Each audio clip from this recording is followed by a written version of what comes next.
Tanya Williams here from Digital Conversations, and I am here with Murray Sutherland, who is founder and Managing Director of Kinetic and has been working in the advertising industry for over 20 years. Now, Murray has led Kinetic to become a well-known results-driven agency and has been able to evolve and adapt in the changing needs of the market. That includes creative, digital and events. As an agency, Kinetic are able to attract, activate and engage their client audiences by providing a seamless execution and one point of contact. So today I'm going to talk to Murray about how digital has become an important tool for them as a successful agency, and also where the biggest demand in digital is for their clients. So hello, Murray, and thank you for joining us. Hi, Tanya. How are you going? Thanks for having me. Good. So let's just start. So firstly, tell us how Kinetic has evolved from being a creative agency to one that has also included events and digital. Yeah, no worries. I mean, I've been running my agencies for over 20 years now, so it's something that I've seen a lot of evolutions and changes, I guess, over that couple of decades of time. It's the only thing I've ever done, so it's the only thing that's really ever interested me to this level. So I guess we've evolved massively over that time, over 20 years, and technology is definitely a key driver of that and moving very quickly. So I guess, one of the key things with us is that, we're one of the only few agencies around that has a major activations arm or events arm as well. So I guess, by that we really do truly, literally mean we like to bring brands to life. Yeah, and you guys do a lot of big events around Brisbane, which are a real credit to where I suppose you've taken the team over the last few years as well. Yeah, no, it's been great. Yeah. So how important is digital in the marketing mix from a day-to-day running point of view for you guys? Yeah, I mean, it's extremely crucial and critical in the way that we run not only our own business, but obviously drive all of our clients' businesses as well. It's also, I guess it's just considered as part of the standard channel mix these days. And, you still hear people talk about new media and traditional media. And I guess whilst, that is true to a certain extent, really digital is just a standard part of the channel planning platform these days. Yeah, very much so. And I suppose, is that something that your clients are saying to you as well? They don't consider digital to be a separate thing, that it's really part of an integrated communications mix? Absolutely. And I think, if you look at the history going back over the years of how agencies have evolved, I mean, you started off with traditional creative agencies, and then at a certain period of time, clients realised that digital was a very specialised area. So then there were specialised digital agencies set up. Likewise with social media, they would see it as being a very highly specialised and engaging field. So they literally would take their promotion and advertising accounts and go and separate those businesses or those spends into those different agencies. And these days now you're seeing a complete role reversal of that starting to emerge. And so, from a traditional agency to a very fragmented, specialised area. And we're now seeing very much a trend of a lot of those clients turning around and saying, well, we're now wanting to come back and work with one group that can work across creative, digital strategies, social strategies, all as an integrated mix within the one account, essentially.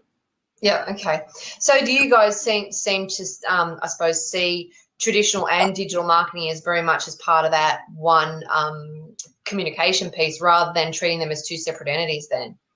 Yeah, absolutely. We see it all as one these days. So, and if you go the other way too, I mean, traditional marketing and platforms are just as critical to the mix as digital is as well. So it's not to get carried away and get caught up in the digital, I guess, planning as being the dominant. It's absolutely crucial and critical, but still looking at traditional platforms, there are still markets and demographics of people that still access and rely on those traditional platforms as much as the digital going forward.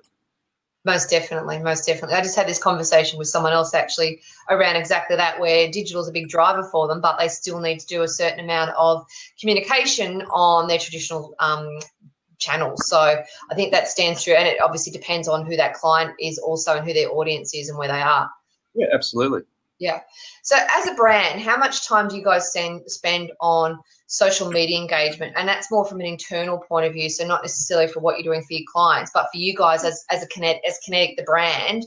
Is social media an important tool for you, or do you just see it as being, I suppose, something that's a bit sort of secondary? Oh, no, it's definitely extremely important. I guess it's almost like your digital, your access to the to the digital world, it's a bit like having a sign on your door or a sign, you know, or on a street sign. I mean, if people can't identify and connect and know who you are and where you are, it's a little bit hard to engage with them. So again, it's you know, very important to our business, and I think, you know, with what we do as well, not only through our creative but also through a lot of our events and activations, we're very fortunate that a lot of our product, I guess, or what we're producing is highly creative. So it becomes quite interesting for a lot of our followers or clients to see what we're actually producing and engaging in. Yeah, yeah, okay. So as an agency then, where have you seen most demand from digital from a client point of view? So what are your clients most coming to you, I suppose, more often and saying, this is what we need, or this is where we see our opportunities? Like, is there particular channels or different areas that seem to be the most dominant at present? Yeah, I mean, certainly, you know, you've got your traditional, or calling traditional digital media now. I suppose that's, you know, an evolution. Traditional, as I like to call it. Yeah, that's right. So you're good with the buzz terms too. I suppose, you know, it's not from our end in terms of what platforms we work on. Facebook is definitely a key driver, and you know, I know there's other emerging brands and different options and opportunities as things go forward in time. But you know, the tried and true in the digital world is definitely Facebook, and for us, you know, along the lines of using Instagram, we need product or social media platforms that can get a very visual connection across of what we do. So we don't always lots of words. We don't necessarily need a lot of commentary, but we certainly have a lot of visual resources and components that we post, and that's what engages with people, in my view. Yeah, and that's what your clients are seeing as well. Like, they're saying that they want to be doing more across those channels and in those ways. Well, Facebook and Instagram would note, without a doubt, be the two key platforms that we're working on. Yeah. Yeah. Okay. So, I mean, you guys deal with a lot of different types of clients and lots of different industries. Are you finding that people are reluctant to invest in digital because they think it's all a bit too hard, or is that something that people are becoming more and more open to doing now? It really depends on the client, I guess, in the sector that they're working within. Again, without sort of harping on the visual aspect, the clients that have the product, I suppose, or the projects that then have the potential to be highly engaging really see the need for it, and it's a no-brainer from their end to say, you know, we want more pictures, we want more visuals, we want more areas of conversation that are going to bring people along to what we're doing. If you're talking about other sectors that may not be as exciting in terms of the product mix, you know, possibly in some areas of, you know, manufacturing, for instance, if it's not so engaging, the challenges are there that, you know, yes, we do want to be involved in social media, but, you know, what is it that's actually going to engage with people, and what sort of subject matter is going to enable them to be excited about talking to us. So, yeah, the interest is there across all platforms, but I guess the trick is working out what's relevant and how it can be executed in a way that's engaging. Yeah, okay. So, I mean, are you finding that the use of digital is changing the way that you guys do business from a day-to-day perspective? So, I suppose internally as well as how you manage your clients, and that can be, when I say digital, it can be anything from internal CRMs to how you communicate through email and those sorts of things. I would imagine that over the years you would have seen a big change in that sort of digital communication piece from an internal point of view. Is that something that I suppose is a bit of a challenge for you guys, or you just take it and run with it? No, look, a bit of both, I suppose. I mean, I think the easy way out in a lot of cases these days is to communicate by email. And I mean, it's pretty weird, I guess, from my point of view, when you're sitting in a room right next door to somebody, you know, and no one's going to get up out of their chair to go and have a conversation. They want to send an email. So I think, you know, me being in the industry for over 20 years, I still see and I still love the whole purpose of going and actually having a conversation with somebody. So I think, you know, it serves two purposes. I think one is that you can communicate accurately via emails and electronic purposes, but and even digital systems. But I think there's always going to be a need still to go and pick up the phone, talk to one of your staff as you need to talk to them face-to-face or with your clients. I think don't ever forget the fact that relationships still need to be, you know, built and maintained. And I think whilst I think, you know, digital platforms and technology are going to certainly, you know, improve ways of communication, face-to-face traditional relationships for me will never, ever be able to be, you know, removed from the mix. Oh, I totally agree. I think That's one thing that I think some businesses want to utilize all this great technology, but fail to understand where those traditional relationships fit into the whole scheme of the communication mix. And I totally agree with what you're saying, and think it's really important to maintain those personal face-to-face relationships, and then digital can be a supportive tool, I suppose, to help sort of engage with the audience in that respect as well. Well, I think also the way that people write emails is quite can be misconstrued quite a lot as well. So quite often when you read emails, you go, oh, that person's thinking one thing, but the reality is it's just how they write. It's actually not what they're thinking or what they mean to be, coming across as. So I think it actually can be detrimental in some ways from that perspective. So, go and have a chat face-to-face, I think, is always a great thing. Use your digital tools to be able to, I guess, enhance or confirm or provide, professional advice. But the face-to-face is always crucial for me. Yeah. So how many in your team, Murray, do you have working purely on the digital component of the business? Yeah, so because we run quite a few different teams within our organisation, generally it's 2 full-time. So that's platforms and then obviously social strategies and things like that.